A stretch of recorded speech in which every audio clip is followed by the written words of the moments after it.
Hello everyone, welcome to my channel competition tips by L Kumar. आज हम करें William Shakespeare की एक और वीडियो। तो चलिए करते हैं क्वेश्चन नंबर 121 से। Where from these line have been taken? Good friends, for Jesus sake forbear to dig the dust and close here, blest be the man that spares these stones and crush be he that moves my bones. ये किसके हैं? Cymbeline, B as you like it, C much ado about nothing और D Shakespeare Tom. तो इसका सही जवाब है option D, इसका सही जवाब है। शेक्सपियर टॉम पे ये लाइनें लिखी गई हैं।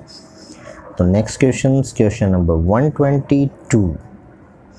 Where from the lines fear no more the heat of the sun nor the furious winter rages, through thy worldly task has done, home art gone and take thy wages। ये किसका है? Cymbeline, B Midsummer Night Dream, C King Lear और D Hamlet. तो जो ये सही जवाब है उसका है ये सिम्बलिन की ये लाइनें हैं इसमें कहा गया है। तो next question number 123। Who expressed the common judgment of whom when he say, I do not remember that any book or person or event in my life ever made so great an impressions upon me in the plays of Shakespeare। ये किसने कही थी? A. Dante, B. Goethe, C. Keats और D. Wordsworth। तो ये जो कही थी इसका सही जवाब है गौथे ने कही थी। ऑप्शन बी इसका सही जवाब है। Next question number 124। Hermia is a character in Shakespeare. ये किस में character? A Midsummer Night's Dream, B Romeo and Juliet, C Two Gentleman of Verona और D Merry Wives of Windsor. तो ये जो करेक्टर्स है हर्मिया जो करेक्टर्स हैं वो ऑप्शन ए में है, midsummer night dreams. Option A इसका सही जवाब है। Next question number 125। The line "This is the noblest Roman of them all" is said by, ये किसने कहा था? ए क्लियोपेट्रा, बी ब्रूटस, सी एंटोनियो और डी सीजर्स। जो नोबलेस्ट रोमन कहा गया था ये ऑप्शन इसका सही जवाब है एंटोनियो। ऑप्शन सी जवाब है। और ये जूलियस सीजर्स का एक्ट 5 का सीन 5 है जिसमें डेथ होती है ब्रूटस की। तो ऑप्शन सी इसका सही जवाब है। Next question number 126। Who describe the idea Commonwealth in the Tempest? ये कॉमनवेल्थ का जो नेम था वो टेम्पेस्ट में ये आइडिया किसका था? ए फर्डिनैंड, बी प्रोस्पेरो, सी मिरिंडा और डी गोंजालो। किसका आइडिया था ये? किसका ये था? कौन वो थॉट? तो ये ऑप्शन डी है इसका सही जवाब, गोंजालो। और ये जो ये डिफरेंट इमेजेस थे यूटोपिया से ली थी। Two of these character have almost similar image of it. तो ऑप्शन डी इसका सही जवाब है। Next question number 127। Shakespeare's Antony and Cleopatra is a, क्या था? A Roman play, B comedy, C जो है वो फॉर्स और डी है मेलोड्रामा। तो जो ये एंटोनी और क्लियोपेट्रा था वो क्या था? वो था एक रोमन प्ले। ऑप्शन ए इसका सही जवाब है। एक रोमन प्ले था जो ये परफॉर्म किया गया था 1607 के आसपास किया गया था। ये एक रोमन प्ले था। Next question number 128।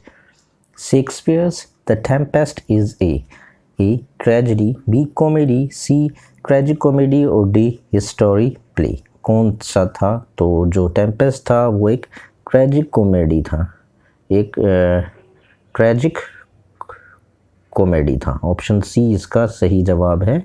Option C tragic comedy. ये जो ये ट्रेजिक कॉमेडी था और ये बिलीव किया जाता है रिटन 1610 से 1611 के बीच में किया गया था। और ये लास्ट वो था उसका लिखा गया नॉवेल्स। तो उसका ऑप्शन सी था। Next question number 129। Who called Hamlet an artistic failure?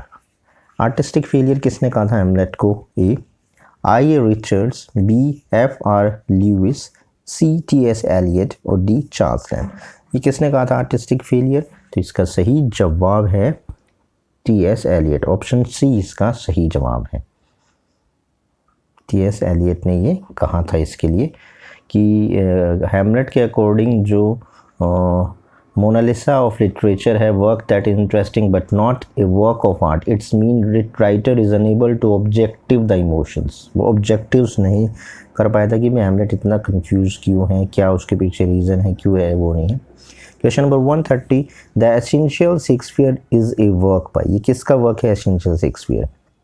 A J डॉवर Wilson, B Middleton म्यूरी, C A C Bradley और डी है जी विल्सन नाइट। तो जो ये वर्क एसेंशियल शेक्सपियर, इसका सही जवाब है ऑप्शन ए जे डॉवर विल्सन, इसका सही जवाब है। और ये जो डॉवर विल्सन जो थे ये 1881 से लेकर 1969 तक जिए और ये प्रोफेसर थे और स्कॉलर्स थे ऑफ रेनेसां ड्रामा के, focusing particular work of William Shakespeare. ये इन्होंने विलियम शेक्सपियर के कामों के ऊपर बहुत ज़्यादा फोकस किया था। Next question number 131, Shakespeare history play all together deal with the period. ये क्वेश्चंस बहुत बार आए हैं, वैसे पीजीटी 2013 का ही काफ़ी आए हैं। ए 1000 ईयर, बी 700 ईयर, सी 450 ईयर और डी 350 ईयर। तो जो इसका सही जवाब है वो ऑप्शन डी है। 350 साल के टाइम पीरियड के बीच की जो हिस्ट्री के प्ले लिखे गए थे वो इनकी थी। अब next question 132, who called Shakespeare an upset crow? ये तो बहुत सारों को पता ही होगा। A Ben Jonson, B Christopher Marlowe, C Robert Greene और डी थॉमस लॉज। तो ये किसने कहा था? आप में से बहुत सारों को पता होगा, बहुत बार ये भी क्वेश्चंस पूछा गया है। तो इसका सही जवाब है रॉबर्ट ग्रीन। रॉबर्ट ग्रीन वो व्यक्ति थे जिन्हें ये अपसेट क्रो कहा था। Next question number 133, William Shakespeare belong to the. ये भी कन्फ्यूजन क्वेश्चन कर सकते हैं, जिसने ना पढ़ा हो, बाकी जिसने पढ़ा वो इजीली इसको दे सकता है। A Restoration age, B Victorian age, C Elizabethan age और डी है रोमांटिक एज।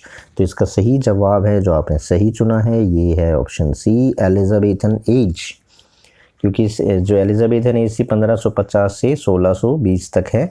कुछ इसको 1605 तक भी मानते हैं, लेकिन 1620 तक एलिजाबेथन एज का प्रभाव माना जाता है क्योंकि शेक्सपियर तक थी। तो ऑप्शन सी इसका सही जवाब है। Next question 134, who is known as the melancholy man as in like it, यानी कि जो अकेला रहना पसंद करता है, जो किसी को कोई अच्छा नहीं लगता, वो कौन है एज यू लाइक इट में? ए टचस्टोन, बी सिल्वर, सी जैकस और डी कॉरिन। तो इसका भी अगर आपने एज यू लाइक इट पढ़ी है तो बिल्कुल ही ईजी आंसर है। जैकब्स तो अकेला रहना चाहता और लास्ट में जंगल में अकेला ही रह जाता। ऑप्शन सी इसका सही जवाब है। Next question number 135, which of the following is not a character in As You Like It? A Rosalind, B Celia, C Orlando और डी पोर्शिया। तो ये भी अगर आपने पढ़ा तो ईजिली आंसर था ये। पोर्शिया इसमें नहीं है क्योंकि ये मर्चेंट ऑफ वीनस का करेक्टर है। रोजालिन और सीलिया ऑर्लैंडो जो थे ये तो दो, यानी कि रोजालिंड और सीलिया तो कजन्स थे, ऑर्लैंडो प्यार था रोजालिंड का। तो पोर्शिया नहीं है, पोर्शिया मर्चेंट ऑफ वीनस में है। Next question number 136, Fortinbras is a character in Shakespeare. जो ये करेक्टर है फोर्टिनब्रेस ये किस में है? A King Lear, B Othello, C Hamlet और डी है जूलियस सीजर्स। तो जो ये करेक्टर्स हैं उसका सही जवाब है ऑप्शन सी, हैमलेट का ये करेक्टर्स हैं।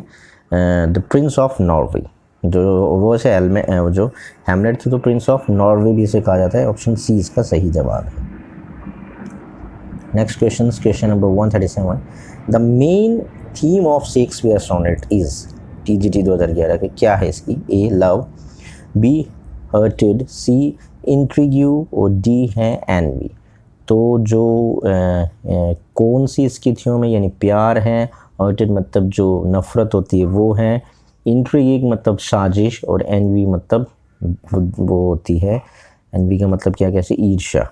तो इसका कौन सी उसकी जो थीम थे सोनेट्स की वो कौन से हैं? तो इसका जो सही जवाब है वो है लव, प्यार, क्योंकि न तो उसके में हर्टेड न हेट्स थी, न इंट्रिग्री मतलब साजिश थी और न एनवी मतलब ईर्ष्या थी। तो उसके में प्यार की जो थी सारे सोनेट्स से next question number 138, a Shakespeare sonnet ends with a. जो मोस्टली शेक्सपियर सोनेट होते हैं किससे खत्म होती है? ए क्वार्टरिन, बी ऑक्टेव, सी कपलेट और डी ट्राइप्लेट। तो जो इनमें से बहुत सारे जानते ही हैं शेक्सपियर के सोनेट जो कपलेट से ख़त्म होते हैं, ऑप्शन सी इसका सही जवाब है। Next question number 139, life but A walking shadow a poor player occur in Shakespeare's. किस में है ये? ए ट्वेल्थ नाइट, बी हैमलेट, सी मैकबेथ और डी किंग लियर। तो ये जो है सिम बहुत ही फेमस है, ये बार बार ये भी क्वेश्चन से पूछा गया है हर एग्जाम्स में, अगर जहाँ मैकबेथ लगता है। तो इसका सही जवाब है ऑप्शन सी मैकबेथ।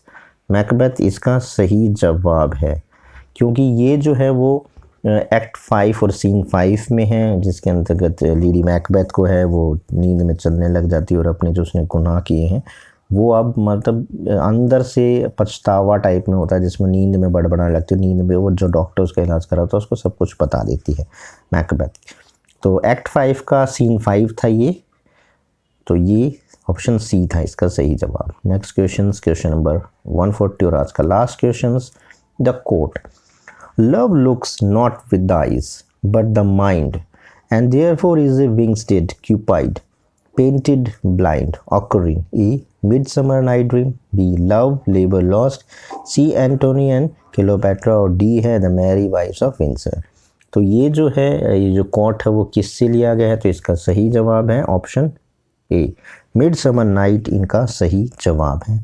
तो ये थे 140 क्वेश्चंस आज के लिए। मिलते हैं अगले वीडियो में इससे 141 से लेकर 160 तक के क्वेश्चंस लेके।